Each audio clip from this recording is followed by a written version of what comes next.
Mambo vipi East Africa? Francis hapa kutoka Tech Africa.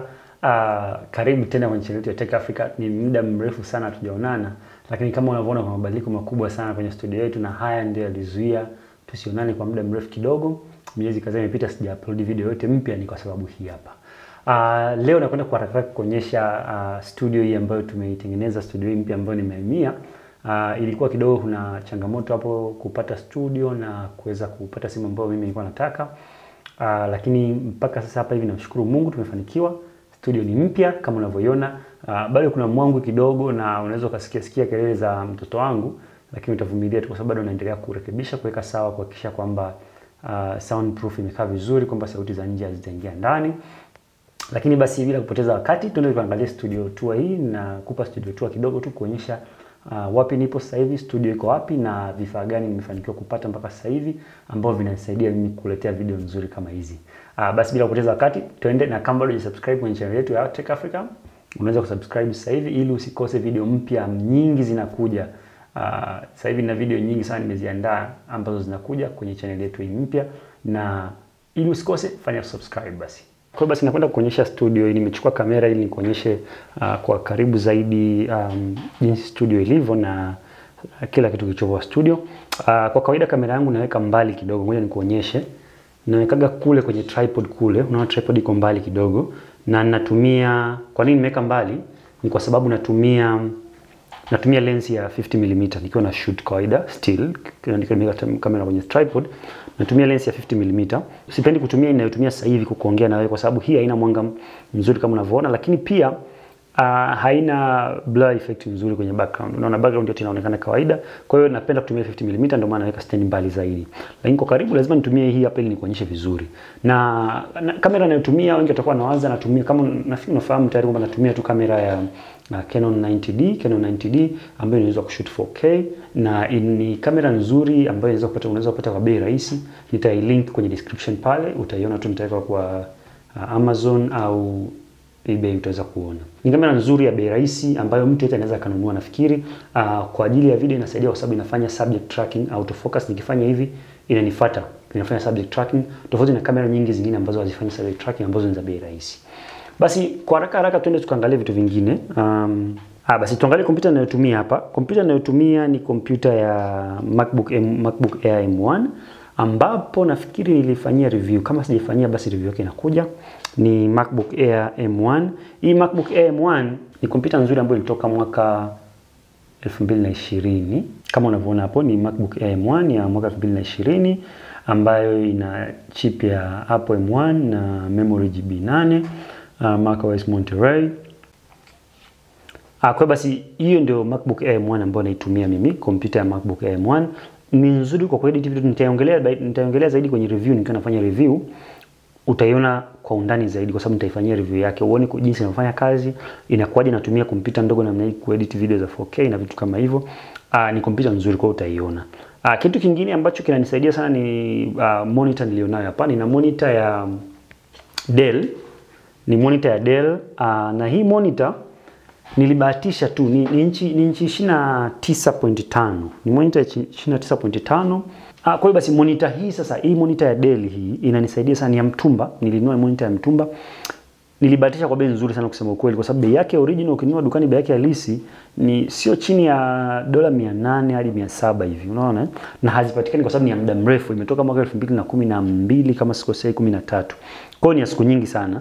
Na walikuwa wamedesign kwa ajili ya ilikuwa imedesignwa specifically kwa ajili ya masuala ya production, kufanya printing na editing na vitu kama hivyo. Kwa hiyo color accuracy yake inafanana sana na ya computer hii hapa. Inafanana sana na hii computer. Tofauti ni ndogo sana. Kwa hiyo monitor hii kwa kweli ni nzuri. Monitor inasaidia, nimebahatisha mtumba. Nafikiri bado niliacha pale dukani, bado zipo chache. Kwa hiyo kama wewe una Macbook Air M1 na unatamani monitor nzuri, hii ya Dell itakufaa. Japokuwa ni ya zamani, ni nzito, ni kubwa, inatumia moto mwingi, lakini ni nzuri kulinganisha na monitor nyingi ambazo zinapatikana mjini sasa hivi. Nilijaribu kutafuta monitor ya ambayo ina type C ya 4K, ni bei ghali sana. Yaani monitor sio chini ya milioni 2, monitor tu pekee yake mpaka kuifikisha hapa, unaona. Kwa hiyo hii hapa nilipata kwa 3,500. Unaona, 3,500. Bei nzuri kabisa. Kitu kingine tuangalie Kitu kingine kwenye meza yangu hapa nina mouse ya magic mouse ya Apple kama unavyofahamu, ni nzuri na inanisaidia japo siipendi sana kusema ukweli. Hii mouse kidogo sijui Apple alikuwa anafikiria nini. Hii mouse bwana sawa inafanya kazi lakini kusema ukweli haina uwezo mzuri kama mouse zingine. Kwanza angalia kuchajia, unachajia hapa chini. Ni mouse ya kuchaji, unachajia hapa chini. Sasa nikiwa na chaji natumia vipi? Sijui unaelewa. Huwezi tumia na kuchaji kwa wakati mmoja. Lazima uwe umeizima ndio uchaji. Huwezi tumia wakati unachaji. Unaona? Anyway, tuachane na hayo. Kuna mat fulani hapa ya mtumba tu ambayo inanisaidia kushikilia mouse isiteleze kwa sababu meza hii inateleza sana. Kitu kingine kwenye meza yangu hii nina kamkoba kangu ambako sijui nilinunua kwenye mtumba, sikumbuki nilinunua wapi. Lakini kaka mkoba kanisaidia sana. Unaona, nahifadhi vitu vyangu vidogo vidogo ambavyo navihitaji kwa haraka. Kwa mfano memory card zangu. Memory card ambazo nafanyia video, memory card zangu zote zinakuwa ziko kwenye kaka mkoba. Na memory card kadhaa ziko hapo. Kuna hii SSD nafikiri nilishaiona.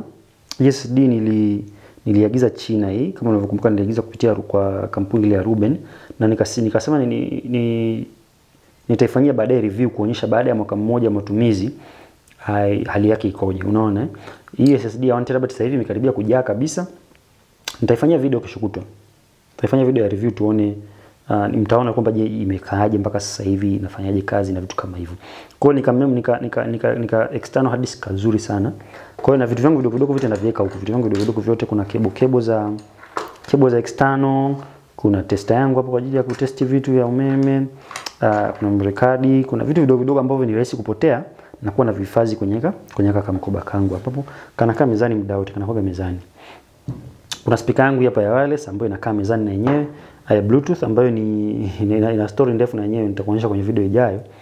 Ka speaker kananisaidia sana nikiwa nataka kusikiza muziki kidogo wakati nafanya editing labda na vitu kama hivyo. Unaona Kwa hiyo mezani kwa haraka kuna hii adapter hapa kingine. Okay. Kwa hiyo ili niweze kufanya connection kwenye monitor yangu kutoka kwenye laptop hii hapa kwenda kwenye monitor hii hapa, lazima niwe na connector nzuri. Na nilibahatika kupata connector nzuri ya bei rahisi ya type C kwa sababu kumbuka kompyuta yote ya Mac kutokea mwaka 2016 zilikuwa zinatumia type C peke yake. Sasa unaona inatumia type C kompyuta. Kama unaona inatumia type C, kuna hii adapter hapa. Hii adapter inaitwa hata sikumbuki, haina jina. Lakini basi hii adapter kama unavyoona ina connection, ina type C kawaida, inatoka type C kwenye kompyuta inakuja kwenye ina type C mbili hapa, moja ni ya chaji na moja ni ya kuchomeka devices. Hii hapa ni ya devices, hii ni ya kuchomeka chaji. Kuna HDMI ambayo ndio inaenda kwenye monitor yangu, kwenye monitor hii hapa HDMI. Alafu kuna USB za kawaida mbili ambazo zote ni fast, ni 3.0, yani ni fast USB speed. Ziko mbili ambazo zinasaidia sana. Yani honestly katika adapter ambayo nafikiri nilibahatika kupata nzuri ni hii hapa. Alafu kuna sehemu ya memory card kama unavyoona, kusoma memory card kubwa na memory card ndogo kawaida. Alafu kwa hapa kuna port ya Ethernet kama unavyoona kwa ajili ya kuchomeka kwenye internet. Haka adapter nilinunua 120,000. Nilinunua 120,000.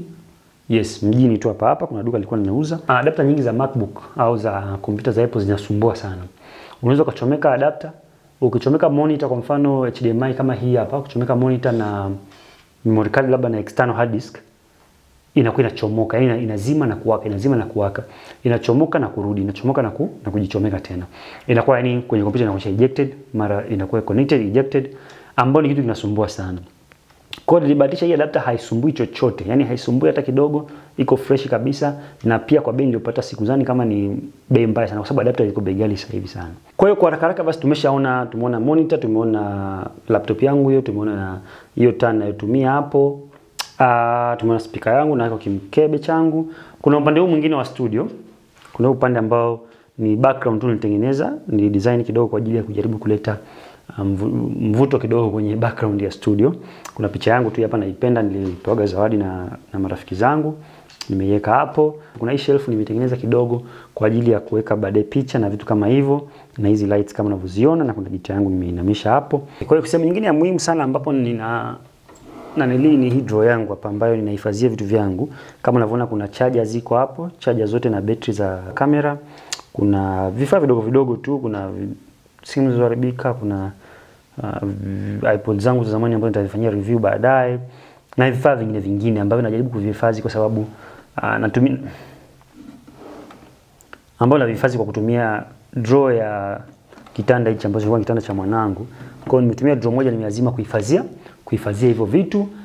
Kwingine huku juu natumia kwenye hichi kitanda cha mtoto ambacho nimekiandaa sijakitumia bado. Nahifadhi vitu vyangu vingine kama mabegi ya kamera na vitu kama hivyo. Kitanda kiko wazi tu kwa ajili ya sometimes nikichoka studio naweza nikajilaza kidogo hapo. Kwa hiyo ndio studio kwa kifupi. Sijui kama nimesahau kitu. Kwa hiyo basi hiyo ndio studio yangu kwa sasa. Sijui kama nimesahau kitu.